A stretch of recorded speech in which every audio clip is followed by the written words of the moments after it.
Come close, the stars are stirring. In Veloria, one little star has lost its way, and a quiet shepherd will follow it into the dreaming world. In the high and quiet reaches of the world, above even the tallest clouds where the winds sleep and whisper, there drifted a place called Veloria, a land of floating meadows and cloud-woven paths, stitched together with mist and moonlight. Each meadow hovered gently, tethered not by stone or root, but by the pull of old, forgotten songs that still hummed beneath the sky's breath.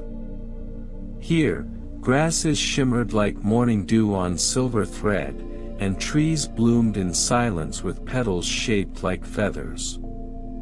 Stars did not always remain in the heavens in Veloria, they wandered gently between the hilltops, floating close to the earth, glowing softly like dreams half remembered. They gathered in quiet clusters, pulsing with ancient, gentle warmth. In one such meadow lived a girl named Meadows. She was a shepherd, though she kept no sheep. Instead, each twilight, she rose with her wind-chime staff and stepped into the meadow to tend her flock, not of fur or wool, but of stars. They were small, quiet beings that hummed in the dusk, drifting close to her hands, glowing in pale blues and warm honeygolds, resting in hollows of air as if the world itself was holding its breath. Her touch was careful, her voice was soft. She rarely spoke aloud, but her presence was a lullaby the stars understood. And so, each night, she led them gently from the open fields into the constellations, nudging them into the sky one by one, where they would settle, rest, and shine until dawn whispered them home again. No one told her to do this. No one watched. But still, she shepherded them, as though she, too, was part of some quiet promise that needed no explaining. And Veloria breathed easily, under her care. On the 12th night of the blooming moon, when the sky was streaked with the hush of silver clouds and the breeze smelled faintly of vanilla moss, Meadows stepped into the meadow with her staff, as always. The bell at its tip rang just once, a note too soft to wake a bird, too deep to be wind. But something was amiss. She paused, narrowed her eyes. The meadow felt thinner, as if a single thought had gone missing from a long-forgotten poem. Her stars, her beloved wandering ones, rose slowly from the grasses in their usual glow, humming softly as they drifted toward her. They circled her shoulders, brushed her fingertips. She counted them in silence. 29. She counted again. Still 29. One was gone. She remembered its glow. It had been a quieter light than the others, tinged with a soft coral blush, like the color of clouds before rain.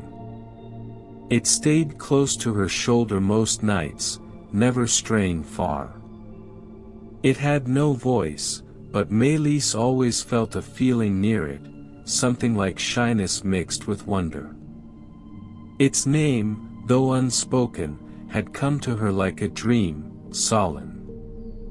Meadows stood at the edge of the meadow, her breath still, her gaze dropping slowly over the cloud's edge. And far below, across the dream-heavy world, something flickered. It was faint, but real, a small, warm light drifting down, like a dandelion seed made of fire. Solon had fallen. And the stars above, all around, held their breath with her. Meadows did not rush. In Veloria, even sorrow moved slowly. She returned to her crescent-shaped shelter beneath the moonbloom tree and lit a lantern woven of pearl reeds and quiet flame. Inside it, the reflection of her stars pulsed like hearts remembering a song. She did not speak to them, but they circled her as if listening, their light gentle and steady, anchoring her to the sky. Solon had fallen. Not faded, not lost to time, but fallen, gently, down into the dreaming world below. It was not unheard of. Once in a great while, a wander star slipped through the veil and found itself in the land of heavy air and forgotten wonder. But few ever returned. Some faded slowly into skyless dreams. Others forgot they had ever been stars at all. Meadows would not allow that. At the back of her hollow, hidden behind curls of moss and the whisper of roots, rested a small vessel, a thing not quite boat, not quite bird. It had been given to her in a dream, long ago. Shaped like a cradle and stitched from silk dusk, it shimmered only when touched by longing. Meadows placed her hand upon its curved edge. The boat stirred. She hummed once, low and steady, and the vessel rose with a sigh. It hovered beside her, scentless and silent. She stepped in, cradling the staff close, and felt the familiar softness beneath her feet, like standing in memory itself. As the boat drifted forward, following the last flicker of Solon's light below, Meadows whispered to the wind, and the stars she left behind glowed in quiet farewell. The journey had begun, not with fanfare, but with breath. The descent was slow, like a thought drifting between sleep and waking. Meadows lay back in the dusk boat as it floated downward, the sky folding around her in layers of lavender and plum. Velvet clouds curled lazily across her path, parting with a softness that asked no questions. The stars above grew distant, blinking like patient eyes. Around her, the air began to thicken, not with weight, but with memory. Below Veloria, the dreaming world unfurled in petals. She passed through a sky of quiet birds, each feathered with music. They did not fly, but drifted on invisible winds, their wings still and open. Beyond them came the region of umbrellas, gently spinning, some open, some closed, each catching stories that rose from the lands beneath. Her boat passed among them, and Meadows could hear faint fragments of lullabies, laughter, a whisper of forgotten names. Then came the clouds of glass, clear and shimmering, inside which slept great fish made of ink and stardust. They twitched sometimes, as if remembering rivers that never were. Her staff rang softly as it brushed one, and the fish stilled, their dreams curling inward again.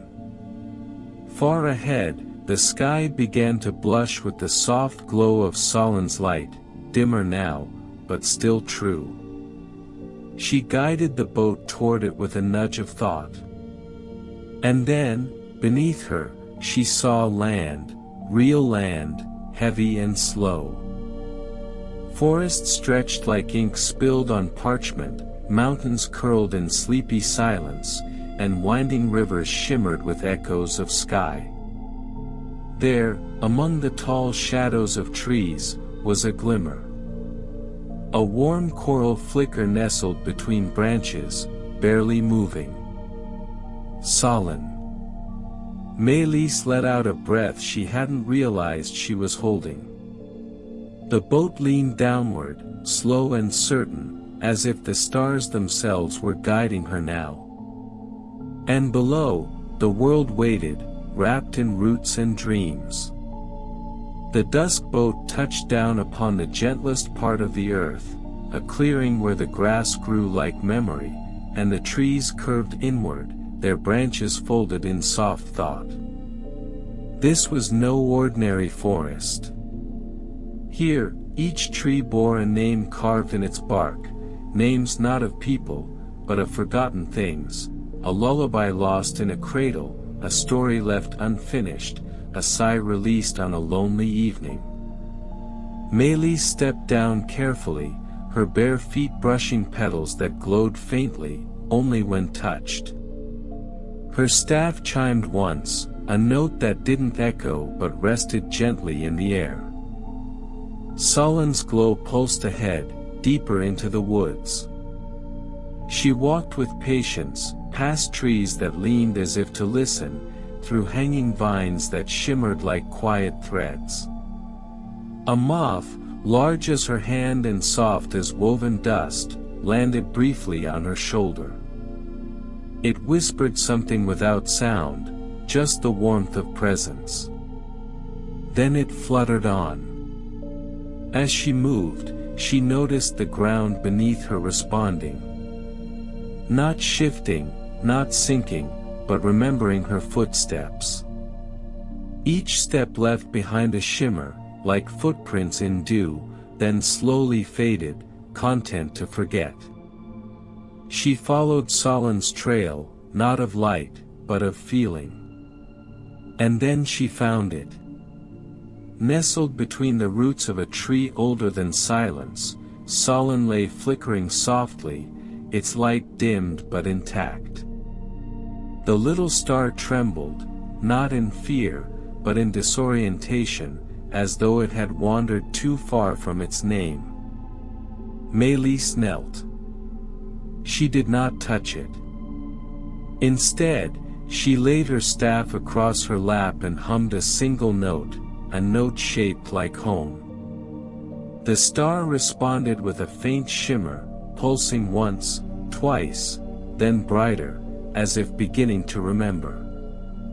The trees leaned in. The wind hushed. And for the first time since falling, Solon began to glow again. But the forest would not let go so easily.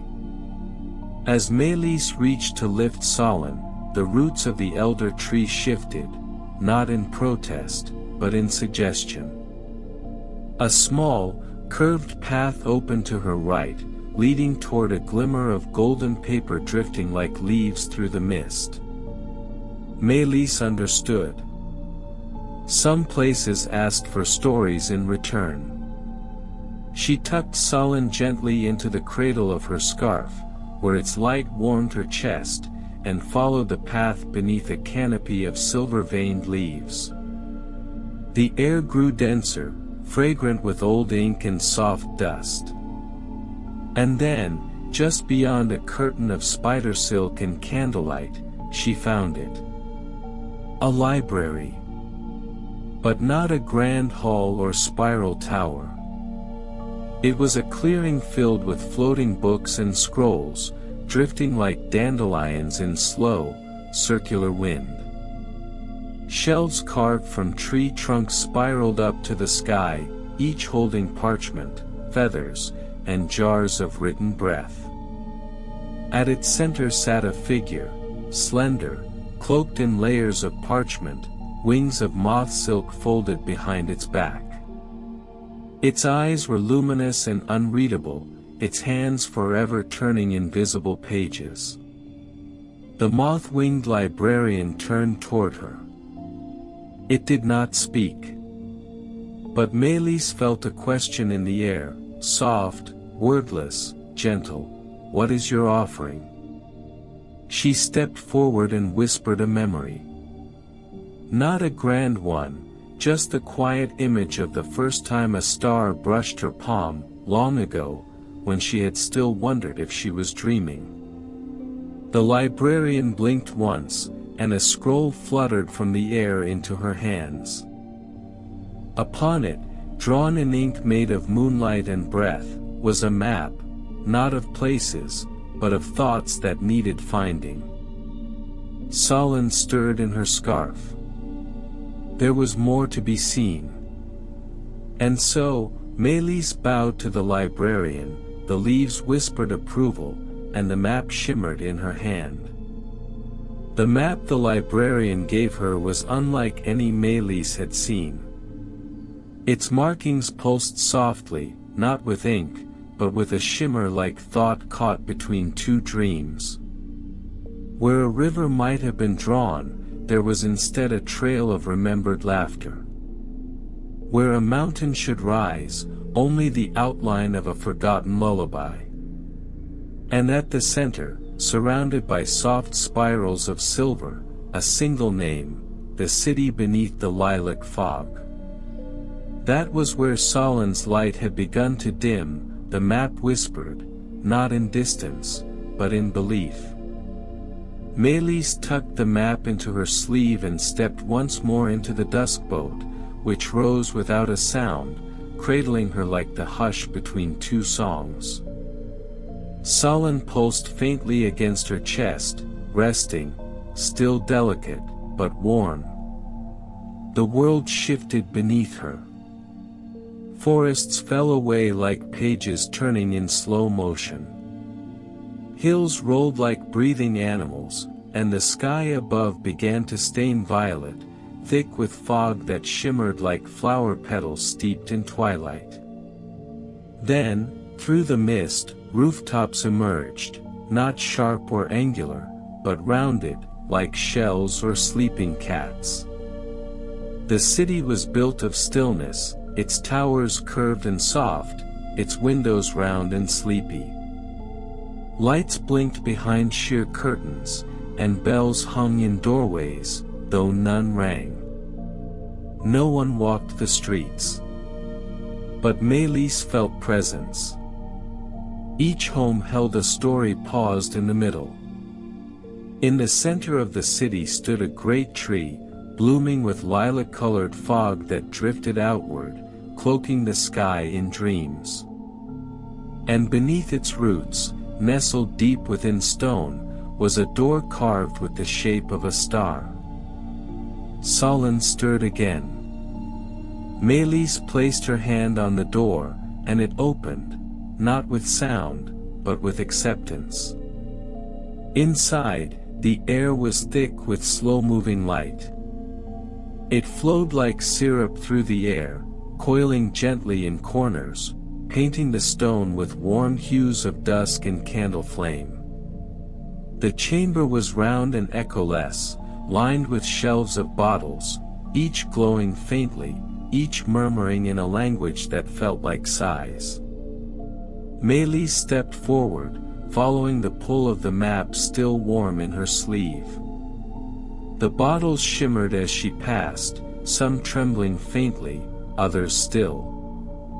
Each one held a memory, not hers, not anyone's in particular, but fragments of belief, a forgotten wish, a daydream left behind, a promise whispered once and never spoken again. She reached the center, where a pool of liquid starlight swirled in silence. And above it, floating as if caught in its own breath, hovered a bottle with no label. Inside, a faint coral glow. Solon's memory. But it was flickering, losing form, as if it could no longer remember what it was meant to be. Melis sat before it, legs crossed, staff beside her. She did not cry, or beg, or speak. She simply reached into her own chest, not with hands, but with feeling, and gave it something small. A moment. A memory. The hush of grass on her ankles the first night she shepherded her stars. The weightless joy of Solon brushing against her shoulder, content. The quiet she had never questioned between them. The bottle stilled. The light inside grew warmer. Brighter. Solon remembered. And the fog above began to thin, lilac drifting upward like a smile rising from slumber. When Melis stepped back through the door of the city beneath the lilac fog, she found that the air had changed. It was thinner, clearer, as if the fog had been a blanket now folded away. Her feet found the dusk boat once more, and Solon rested brighter in her scarf, its light no longer flickering, but pulsing with steadiness, as if remembering its place among the stars. But the journey was not yet complete. The map shimmered again, unfolding its last soft secret.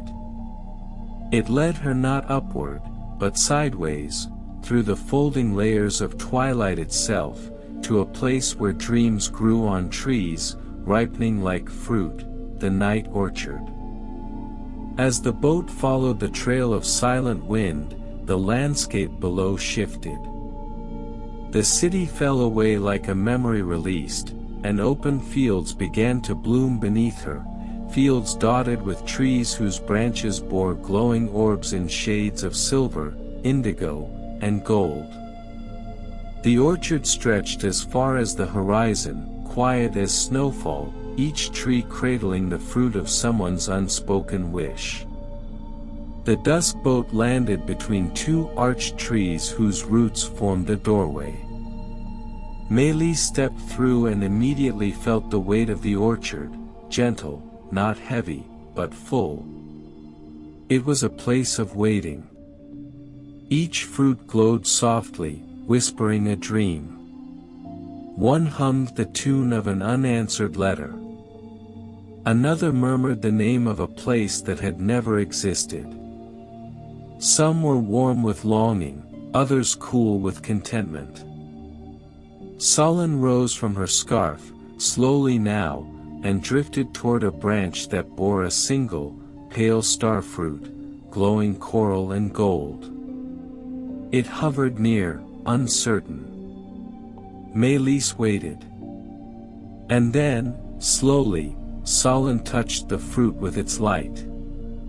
The orb shimmered, then melted away into mist. In its place, a new star bloomed, clearer, stronger, and full of purpose. Solon had remembered what it meant to shine.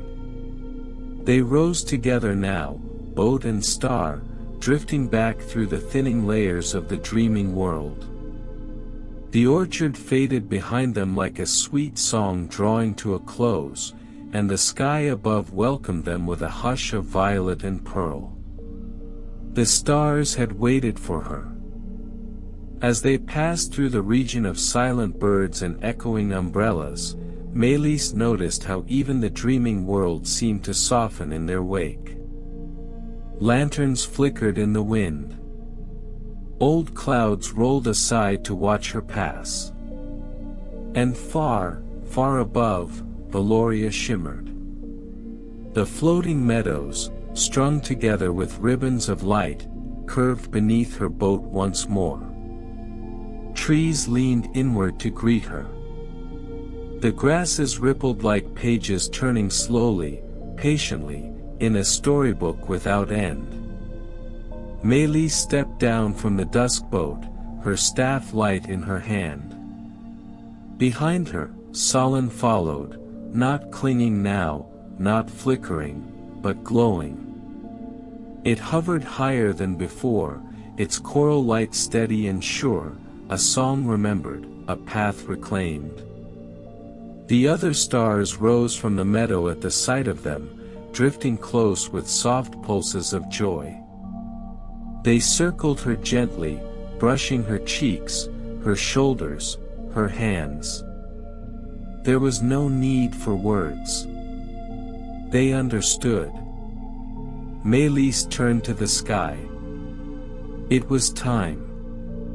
She lifted her staff, and one by one, her stars began to rise, taking their place in the great river above.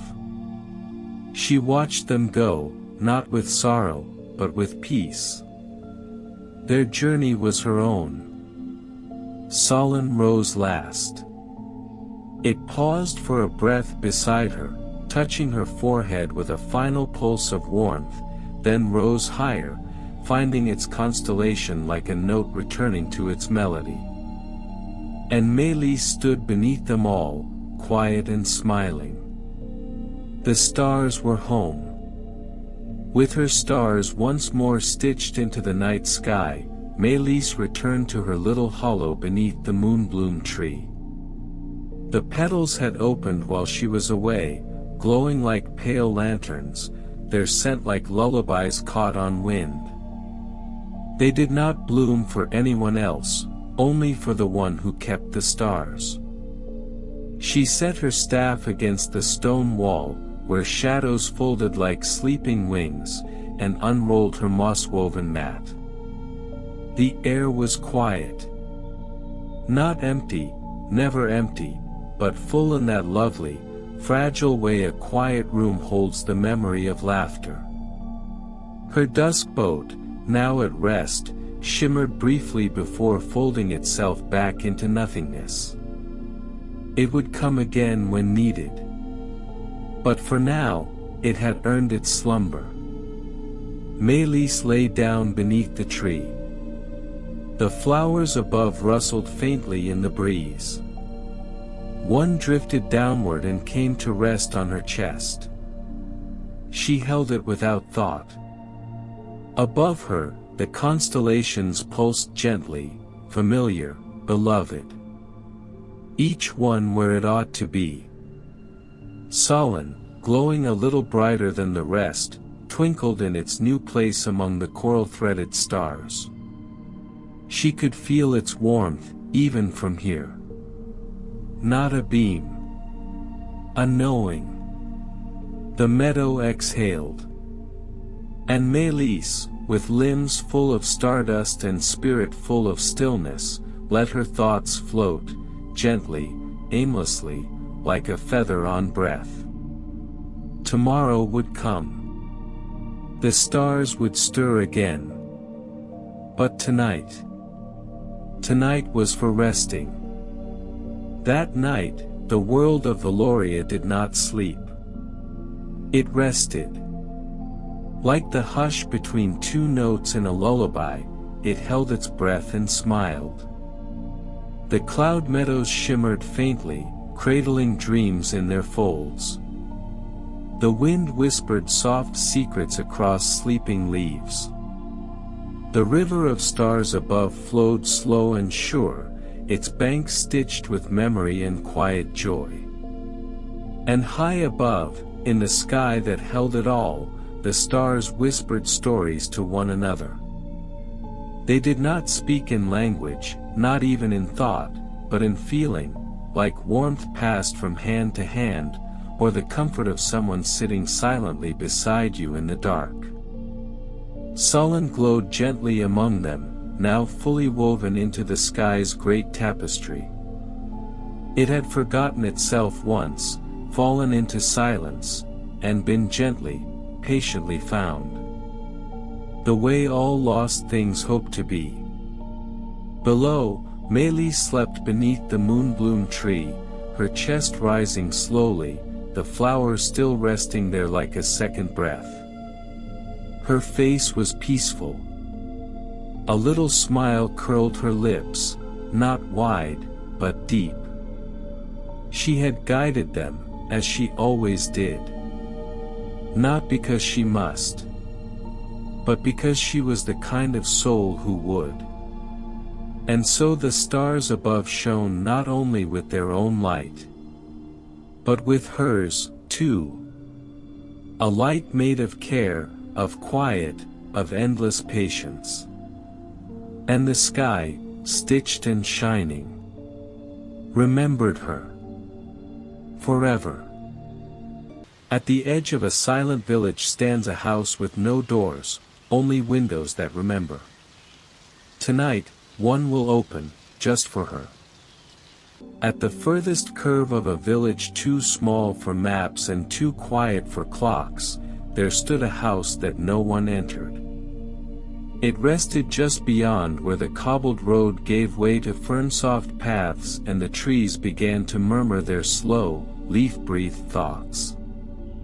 The house leaned ever so slightly toward the woods, not from age or wear, but, as some said, with intention. As if it were listening to something only the forest knew. There were no doors. Only windows. 12 of them in all, each a different shape, and each painted in a different color. A tall, slender window of deep sapphire. A wide, round one of soft honey. Others in coral, moss, smoke, and the green of dreams. Their glass shimmered at odd moments, especially in the hush between sunset and nightfall, catching not just the light but something deeper, the feeling of light, as if each pane remembered the moment it first caught the sky. The villagers had learned not to wonder.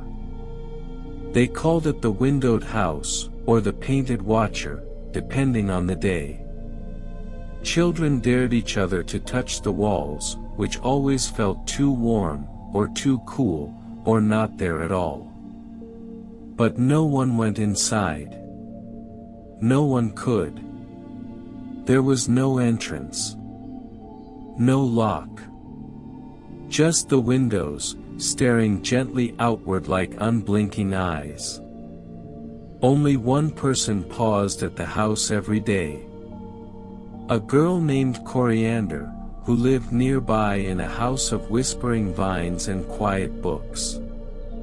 She was soft in her step, softer in her gaze, and often stopped just long enough to feel the strange warmth that drifted from the violet window at dusk.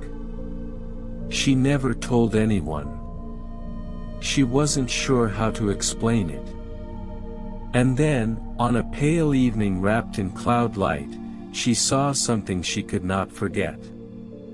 Behind the violet window, just for a breath, a color she had never seen before. It lasted only a heartbeat. Coriander blinked once, and it was gone. But something remained behind her eyes. A warmth that wasn't heat. A feeling that couldn't be traced. It shimmered at the edge of thought like a half-remembered scent from a dream too long forgotten. The color had not been red, nor gold, nor green, nor anything that fit within the names she'd learned. It had shimmered like possibility. She stood frozen for a moment, satchel slipping from her shoulder into the grass. The wind stirred, lifting her hair, curling around the base of the house, which now felt awake. That night, she couldn't sleep. The walls of her bedroom, lined with painted pages and dried herbs, seemed to lean closer. Her little clock ticked too loudly, and her thoughts wouldn't stay still. The color kept returning, not in sight, but in sensation, a tone without sound, a shape without form. By morning, she made tea but did not drink it. She walked the garden path with bare feet and bare thoughts, then made her way, slowly, back toward the painted house. The windows shimmered softly as the morning mist lifted. Today, it was the golden window that flickered faintly as she approached. Just a pulse, like breath. And again, she saw movement, not of people, but of emotion moving through color. It was as though the house were dreaming. And that dream was pulling her gently inward. She reached up, placing her fingertips softly against the golden pane. It was warm and humming, like a lullaby with no words. And then, just as her skin brushed the glass, a whisper bloomed in her mind, not spoken aloud, but heard as clearly as any voice. "We remember you." Coriander stepped back, heart still, breath held. The house had spoken. Not with sound. With color. Coriander didn't speak of it. Not to her neighbor who trimmed roses in even rows. Not to the baker who sprinkled cinnamon with kind fingers. not even to the magpie that sometimes followed her home, perched on her porch railing like a guardian made of feathers and mischief. Some things, when spoken aloud, lose their shape. Instead, she returned each morning, earlier than before. She brought a folded cloth to sit upon, and a small notebook of handmade paper bound with thread. She did not write in it, only held it, like an anchor to the quiet she now carried inside her. The house never opened. But the windows changed. Each day, a different one flickered. Pale green on Tuesday, humming with something like longing. Dusty rose on Wednesday, pulsing like the memory of a lullaby. On Thursday, the window of ocean blue grew so bright she could not look directly at it, and when she glanced away, tears came without sadness. There were no words spoken. Only the feeling of them, shaped in color. By the end of that week, she no longer questioned it. She didn't need to. The house was not trying to frighten her or confuse her. It was showing her something, one window at a time. And each day, as she touched the glass, something inside her stirred. Old memories, perhaps. Or dreams she hadn't yet dreamed. Some days, the house felt like a mirror. Other days, it felt like a hand resting gently on her shoulder. Then, one morning, she arrived to find the peach-colored window glowing steadily, not pulsing, not flickering. Waiting. She touched it without hesitation. And this time, she did not hear a voice. She saw something. A room, filled with colorless light, with paintings that moved like sighs. And a chair. Empty. But familiar. The vision passed like a cloud, but its softness lingered. Coriander stood very still, hand against the peach-colored glass, the warmth fading slowly beneath her fingertips. Her breath moved shallow and slow, as though the air had thickened. She blinked once, twice. The chair remained only in her mind now, wooden, simple, curved just so. She'd never seen it before, yet it held the weight of memory, as though she had sat in it once long ago, when the world was quieter and her name still echoed softly in the sky. She lowered her hand, gently. The house said nothing more that day. But it had shown her something, and that was more than enough. That night, back in her cottage, she found herself drawing the chair without meaning to. Her pencil moved slowly across the page of her notebook, soft arcs, familiar angles. When she looked down, it was as though the sketch had drawn itself. The next morning, she returned again. This time, there was no glow in the windows. The house stood still and silent, bathed in fog that clung like a shawl. Coriander waited. She sat on her folded cloth, notebook on her lap, and listened, not with her ears, but with her presence. And as the fog thinned, the violet window pulsed once. Just once. She approached it carefully, placing her hand flat against the pane. The warmth met her palm like the sigh of someone waking. Her breath caught. Inside, just faintly, she saw the chair again.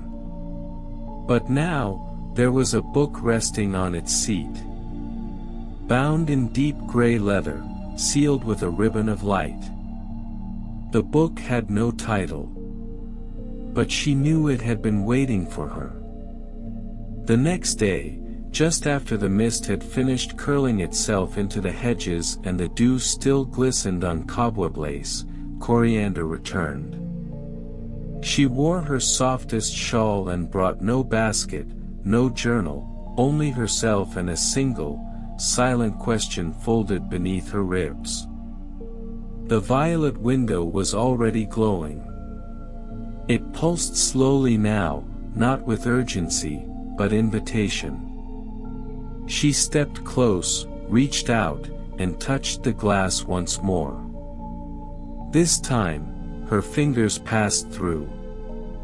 Not like opening a door, there was no jolt, no sharp change. It felt like slipping through the surface of a dream.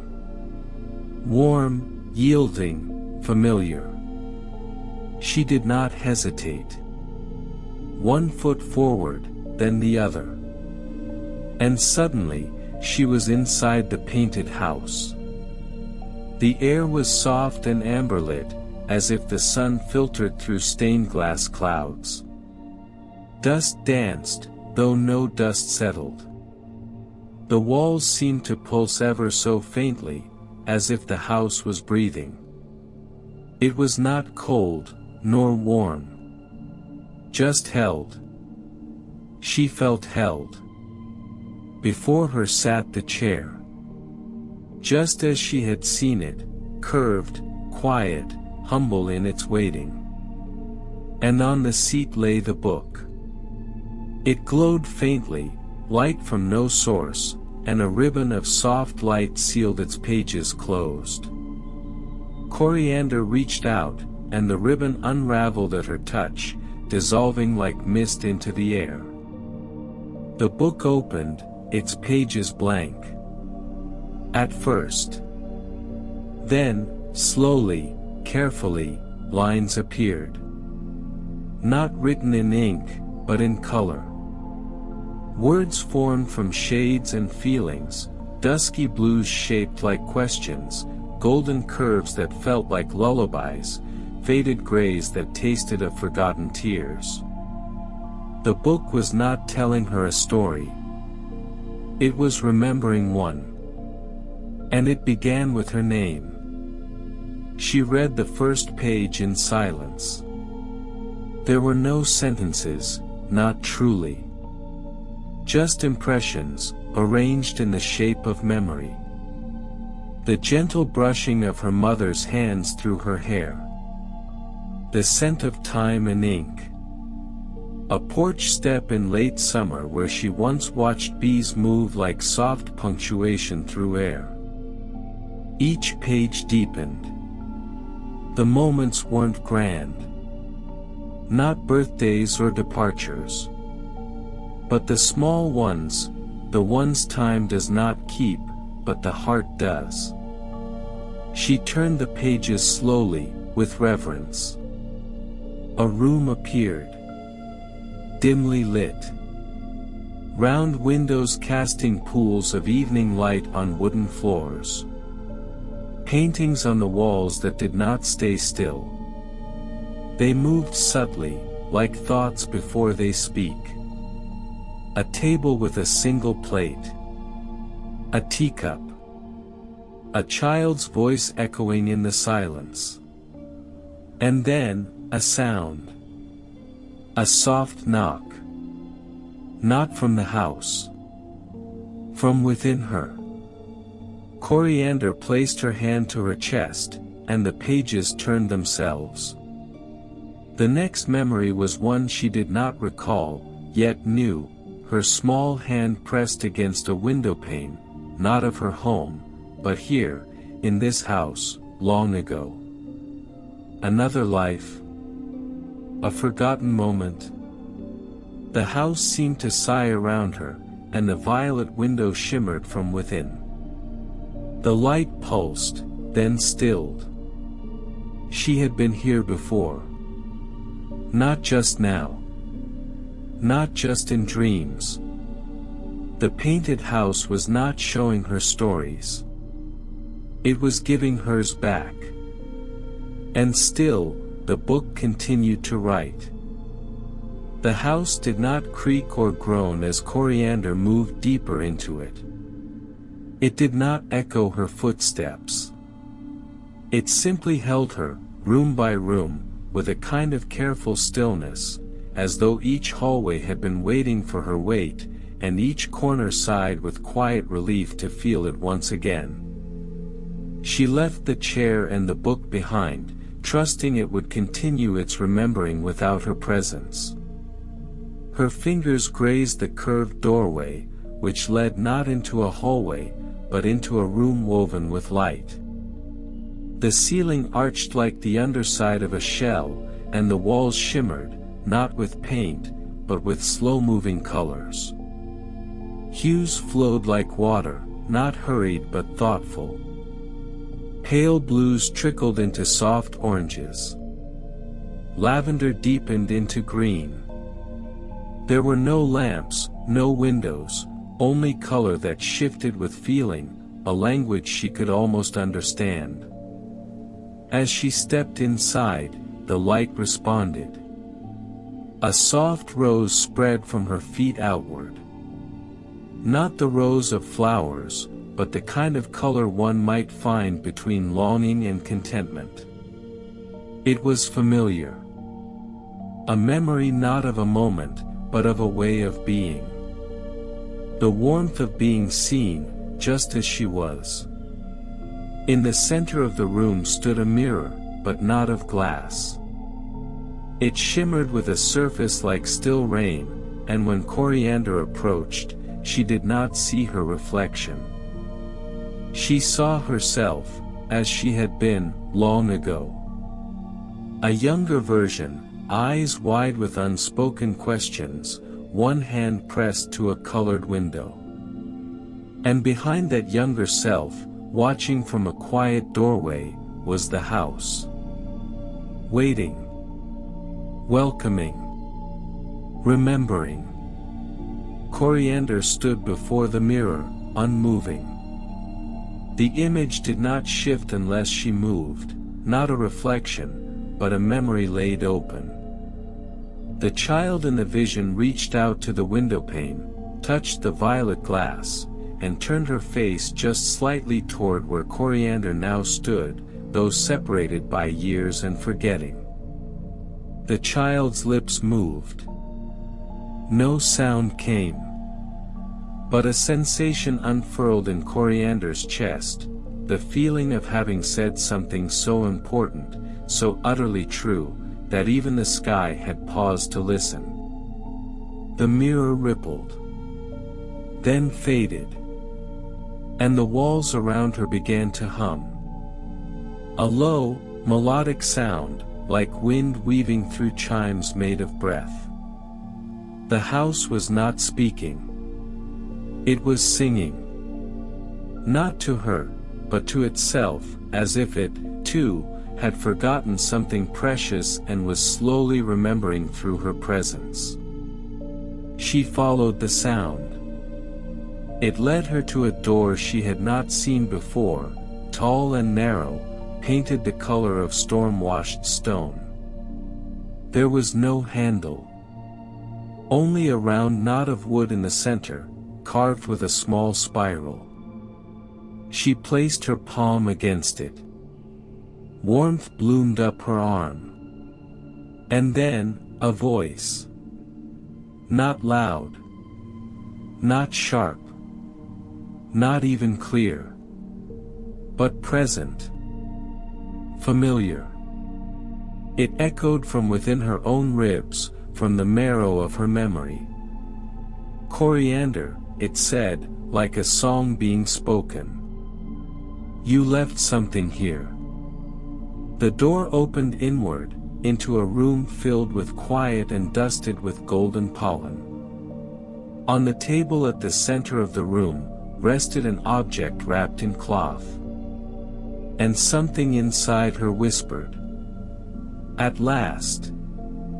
The room smelled of quiet things, pressed pages, sunlight caught in curtains, the dust that gathers only in places where time has paused. The pollen shimmered faintly in the air, drifting in slow spirals, as if weightless. Every corner of the space seemed to lean inward toward the small table, as though the room itself was listening. Coriander stepped close. The object on the table was wrapped in a soft cloth, the color of faded dreams, neither gray nor white, but something in between.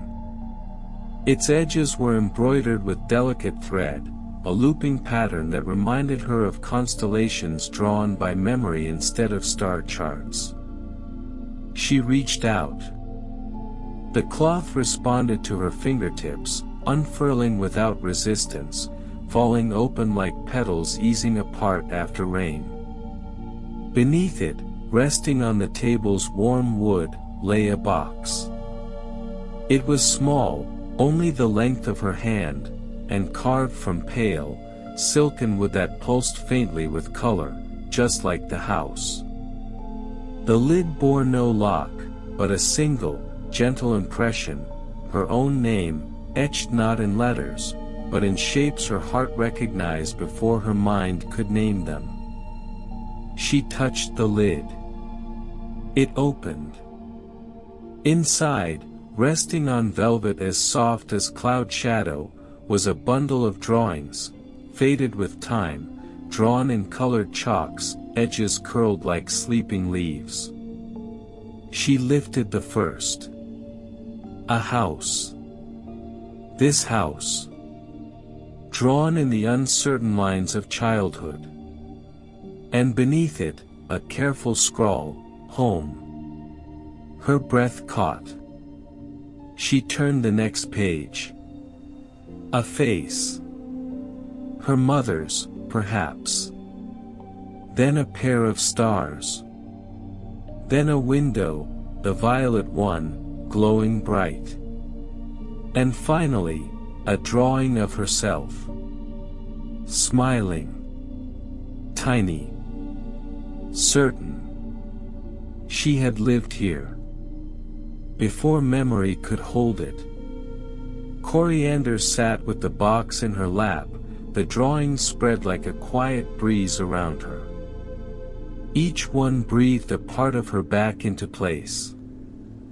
The years had softened their colors, but the feeling in them had not faded. This house had been her first home. Before the cottage with the mossy roof. Before the garden of poppies and thyme. Before the dreams had grown into silence. She had lived here. And the house had not forgotten. She lifted the last drawing again, herself beneath the colored windows, arms raised to the sky, stars falling gently around her. There was something else drawn in the upper corner, a shape of light, curved and strange. A color. The one she'd seen behind the violet window that very first evening. A color with no name. A feeling. And now, as she looked at it, she knew it. The name was not in words. It was in return. It was what a place felt like when it loved you. When it held your memories for you while you were too small to carry them. The house had been waiting not for a visitor, but for her to come home. Around her, the walls pulsed with soft gold. The room sighed gently. A breeze stirred through the unseen rafters, and the scent of poppies, her poppies, slipped into the room like a memory finding its way back. Coriander closed her eyes. And for the first time in many years, she felt fully still. Fully known. Fully here. Coriander remained in the quiet room long after the drawings had been gathered again into their box. The golden light from the walls faded gently, not with sadness, but as though the house were exhaling, satisfied. There was no ticking clock. No call from outside. Just the house, and her. and the warmth between them. She rose slowly, still holding the box, and stepped out of the room. The hallway that waited beyond it had changed, not in shape, but in tone. The colors along the walls no longer shimmered with shifting light. They were soft now, familiar. Like the inside of a seashell. Like belonging. She passed again through the room of shifting light. This time, the colors did not react to her footsteps. They pulsed in rhythm with her breath. The mirror was gone. In its place stood an open archway, leading into a small, round room with a domed ceiling where the constellations had been painted, not as they appeared in the sky, but as they had once been drawn by her own hand, in the pictures from the box. This was the last room. There was no message here. No revelation. Only a chair. The same one as before. She sat. The house sighed. And for the first time, she felt its voice not as a whisper, not as a color, not as a hum, but as stillness. A stillness shaped exactly like her. She closed her eyes. And rested. When Coriander stepped back through the violet window, returning to the village path, the morning mist had just begun to lift. Nothing had changed. Everything had changed. She carried the box gently in her arms, wrapped again in the cloth of faded dreams. The windows of the painted house glowed softly behind her, not brightly, not in greeting, but in recognition. As though the house knew it no longer needed to call. She would come back. Not out of curiosity, but because it was hers. A part of her the world had forgotten, but which the house had kept safe, tucked behind 12 windows and a wall of patient silence. As she walked back through the dew-sparkled lanes, past blooming hedges and sleepy rooftops, the world felt quieter. Not duller, but calmer. As if the very air had rearranged itself around her knowing. The villagers would still pass the house, as they always had. They would still call it strange. Still wonder, in soft murmurs, about its painted windows. But Coriander would not wonder. She would watch it glow in violet and peach and silver. And some nights, when the wind curled in just right, she would sit on her porch and feel the house dreaming, not of her, but with her. And when she closed her eyes, she would see again that color. The one with no name. The one made of memory, and stillness, and love without beginning. The color of home. In the skylands above the clouds, a silver fox leaves stardust in its wake. A girl follows, and finds her place among the stars. In the high meadows where the earth gives way to air, and the clouds nest softly in the folds of hills that drift like islands, there lived a creature known in whispers as the Cloudtail. No one in the towns below had ever truly seen it, only glimpses, faint trails of pale mist slipping behind mountaintops, or a shimmer of silvery fur that vanished before the eye could believe it. But the stories spoke of a fox, not made of flesh and breath, but of wind and cloud and a starlit hush. Its tail, they said, was spun from the sky itself. And when it moved, constellations flickered briefly in its wake, stars that had wandered from the heavens and paused to remember their place. It was a guardian, or a wanderer, or a myth, depending on whom you asked. But to a quiet girl named Lynn, it was none of those things. It was a calling. She lived at the very edge of the Skylands, in a round cottage built from glimmerstone and feathergrass, where wind chimes sang even when the air was still. Lynn did not speak often. Her voice was a soft thing, reserved for moths, books, and the wind that slipped in through her open window at night. She kept a notebook beside her pillow, in which she wrote dreams she could never remember upon waking, but that filled the pages anyway. And one morning, in the blush of dawn, she woke to find a single, silvery footprint on her windowsill. Soft as cloud, cool as moonlight. It shimmered, then faded. But her heart stirred as though it had known the touch all along.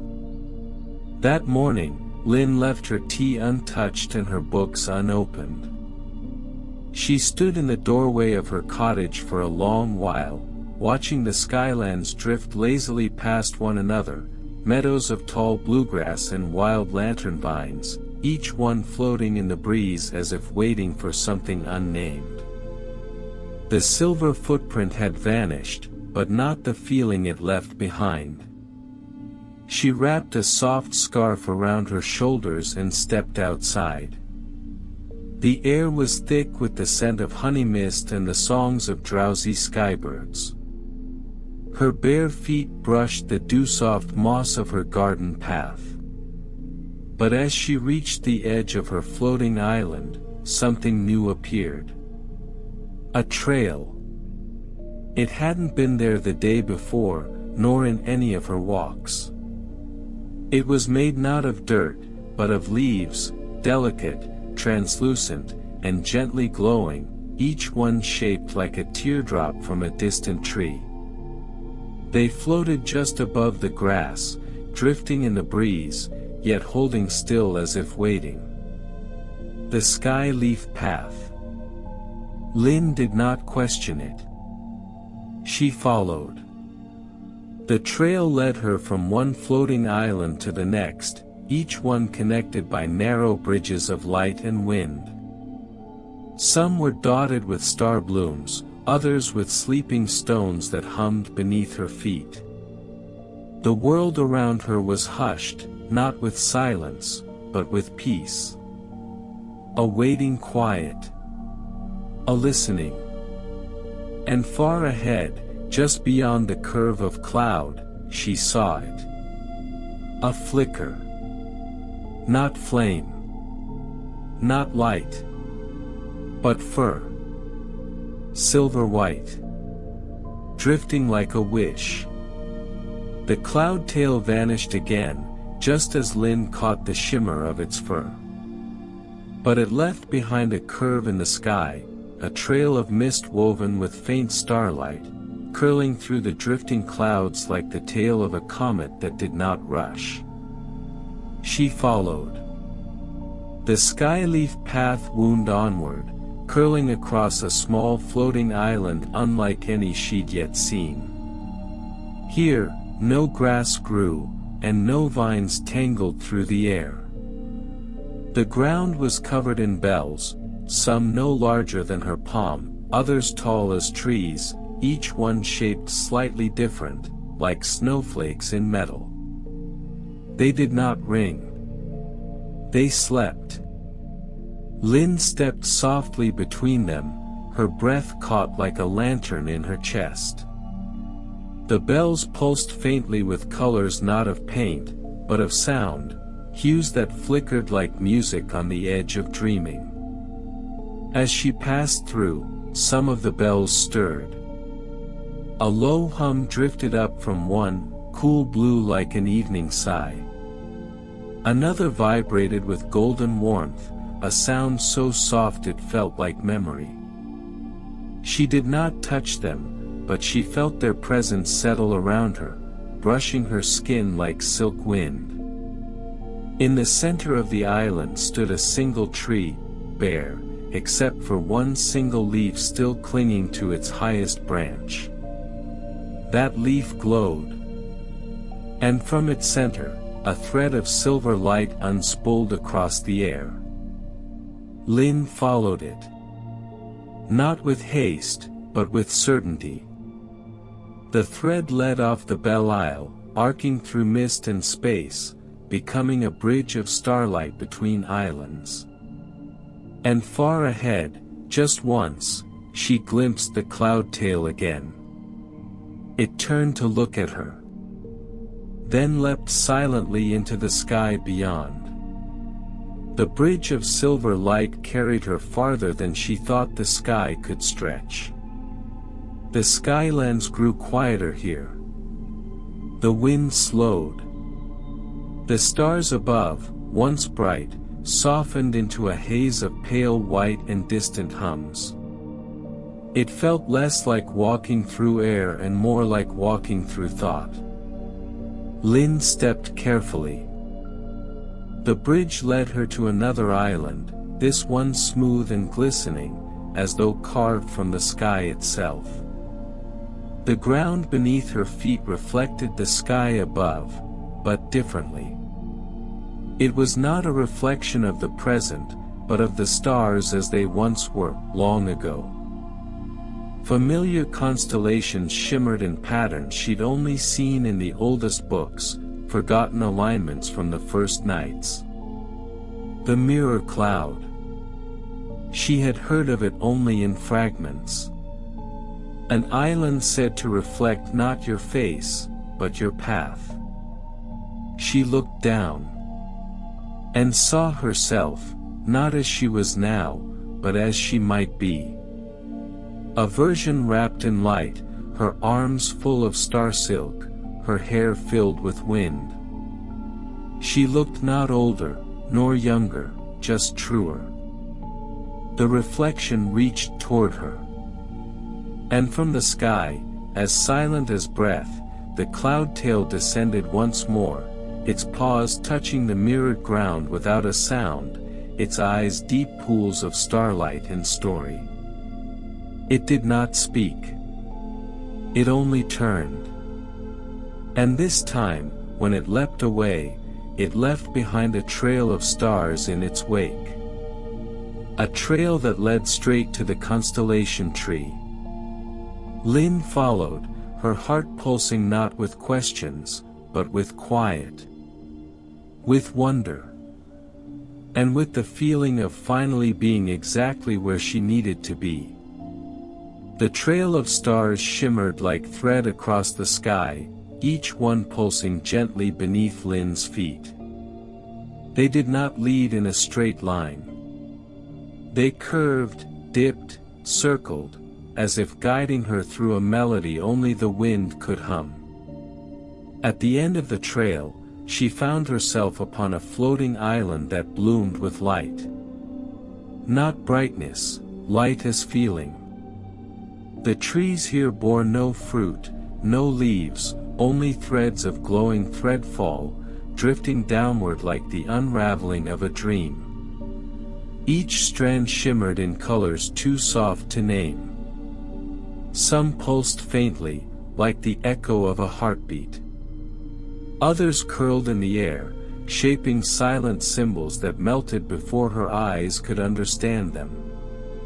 And walking through the garden, robes trailing like painted dusk, was a figure, tall, slender, faceless, made of wind and shadow and shimmer.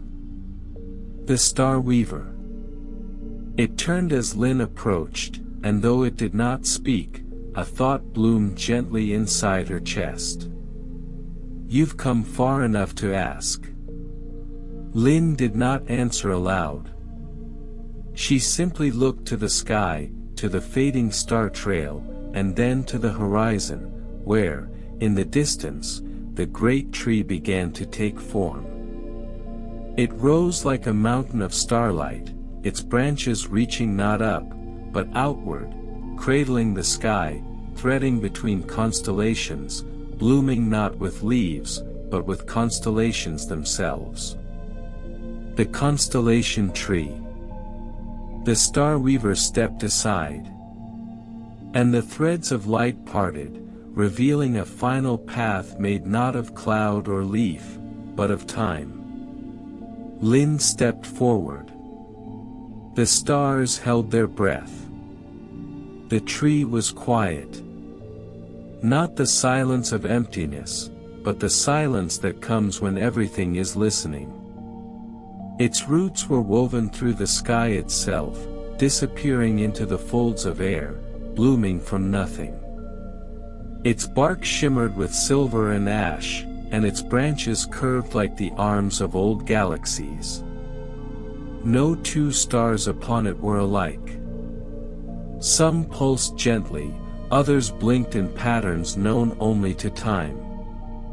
Lynn stood beneath it and felt herself slow. Her thoughts grew wide and still. The Cloudtail was waiting there, curled in a crescent of root and sky, its eyes half-lidded, its breath the sound of dusk. It looked at her, not with expectation, but with quiet knowing. She stepped toward it. It did not move. She reached out, slowly, gently, and touched its fur. It was not fur. It was sky.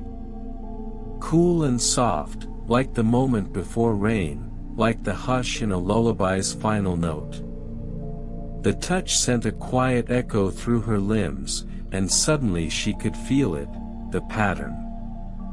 A pulse running through the tree, through the sky, through the stars above and the earth below. The constellation that was missing. A shape not yet formed. A story not yet told. It was hers. Not to write, but to become. And as the stars began to drift from the tree's branches, swirling softly around her, Lynn understood. She had not been following the Cloudtail. She had been leading it. And now, they would weave the new constellation together. The Cloudtail did not speak. It did not rise or leap or vanish into mist. It simply curled closer around the base of the great tree, eyes closed, as if sleeping. But Lynn could feel it humming beneath the hush, a silent rhythm that spoke not in words but in the language of becoming. Above her, the branches of the constellation tree began to lower. Not all at once, but one by one, each bearing a star that flickered faintly as it descended. They circled her slowly, not as light, but as questions. Some pulsed with warm amber, others glowed in shadowy blues. Each one drifted closer, as though waiting to be chosen. Lynn stood still, heart open. And as she did, the stars began to shift, not toward her, but into place. First one, to her left, shaped like a falling feather. Another, behind her, like a curved line cradling a smaller one within. A third, higher up, pulsed in 3 soft beats before stilling. They were not random. They were her. Her wonder. Her silences. Her listening heart. Her steps taken with care, her questions not shouted but carried gently. A new constellation took shape among the branches, its lines unseen by the eye, but drawn in the soul. And as it settled into the sky, just above her brow, Lynn exhaled, slow, full, certain. She had not come here to find herself. She had come here to return to herself. And the stars had waited patiently. The wind returned. It came not as breeze, nor gust, but as a slow and steady breath, drawn not from sky, but from within the constellation tree itself.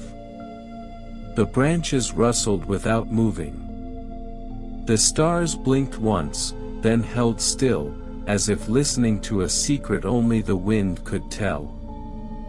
Lynn stood beneath the tree with her eyes closed. The wind did not rush past her. It moved through her.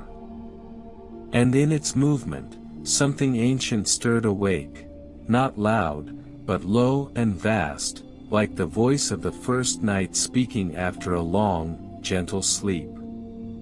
"You have been seen," it said. "And you are kept."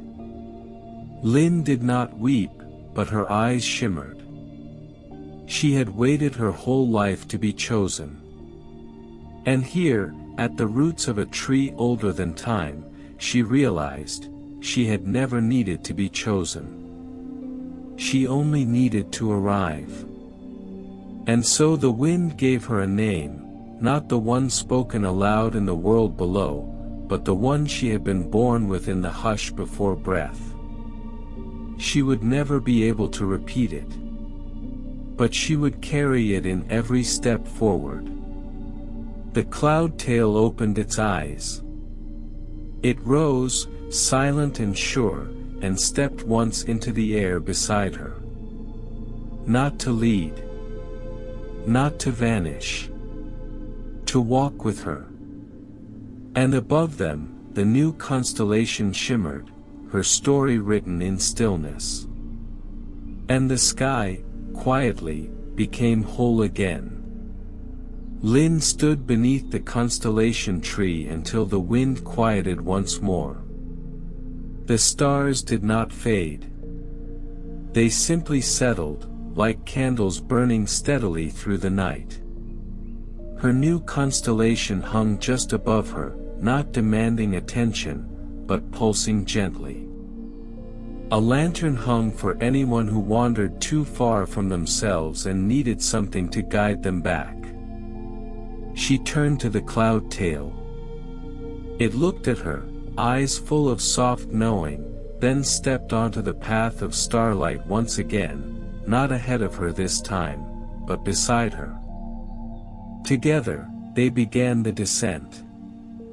Not downward, but inward. The return path was not the same as the way they had come. The skylands shifted to welcome them differently now. The bridges curved more smoothly. The bells no longer hummed uncertain songs but echoed faint lullabies. The mirror cloud no longer showed what might be, but held only her current shape, glowing steady, a reflection not of the past or future, but of now. As she stepped across the glass-like ground, Lynn looked down and smiled gently. For the first time, she did not wonder who she was looking at. And far ahead, the mist lifted to reveal her cottage, the round house of wind chimes and feathergrass, perched quietly at the edge of sky. The Cloudtail slowed. And paused. Lynn turned to it. The wind curled once more around them both. No words. Just a breath. And then the Cloudtail stepped back, not leaving, but returning to its own rhythm, slowly dissolving into shimmer and breeze.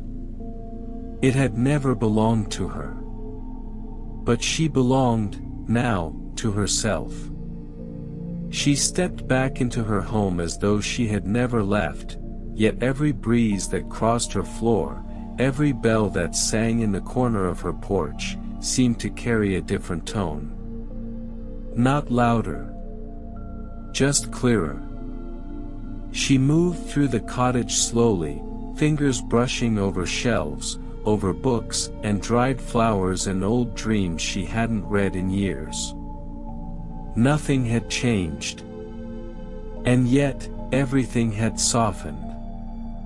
That evening, Lynn lit a lantern, not because she needed it, but because it felt like the right thing to do. She set it in the window. Sat with a warm cup of tea between her hands. And looked up at the sky. There, above the village, above the world, her constellation shone, gentle, steady, never seeking, never hiding. She did not know if others would see it. But she knew someone, somewhere, would feel it. She picked up her notebook, the one beside her pillow, and opened to a blank page. The pen rested lightly in her fingers. For the first time in many nights, the dreams had words. She wrote slowly, not to remember, but to witness. And above her, the stars shifted slightly, making space. Not for her to be part of something greater, but for the greater to finally make room for her. That night, the skyline slept beneath its familiar hush, yet Lynn remained wakeful, not restless, but calm, her heart stretched wide as the sky itself.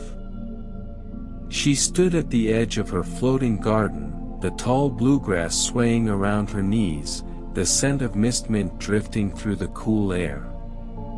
Above, the stars burned like soft promises. Her constellation blinked once, 3 small lights in a curve, one nestled between, like a thought held close between hands. She smiled. Somewhere beyond the edge of seeing, the Cloudtail still roamed. Perhaps it wandered now through other skylands, other meadows, searching not for seekers, but for those who had forgotten that they, too, carried starlight. She knew now that it would return, not in form, not with sound, but in feeling. A shimmer in the air. A trail of leaves where there should be none. The hush before a realization. And when it did, she would not need to follow. She would simply listen. She returned to her cottage, placed a feather, white, edged with mist, on her windowsill. A small token of the journey, or maybe a signpost for whatever found her next. She left the lantern lit. Not to chase the dark away, but to welcome it home. Time did not shift after that. It settled. The days were quiet, the tea warm, the breezes kind. Lynn lived simply, tending to the garden, writing in her dream notebook, sometimes walking to the edge of her skyline just to sit and listen to the wind. And each night, when the stars came out, her constellation waited, never moving, never fading. Not a beacon. Not a signal. Just a knowing. There were whispers in the villages below, of a quiet girl who walked with clouds in her eyes. Of a fox made of sky. Of a tree that grew stars instead of leaves. Most dismissed them. A few believed. But none needed to understand. The sky remembered for them. And high above, where the constellation tree spread its branches through the velvet of night, a single space remained open, ever patient. Not empty. Just waiting. For the next gentle soul who would find their way upward. And become part of the light that holds the hush between stars. Forever.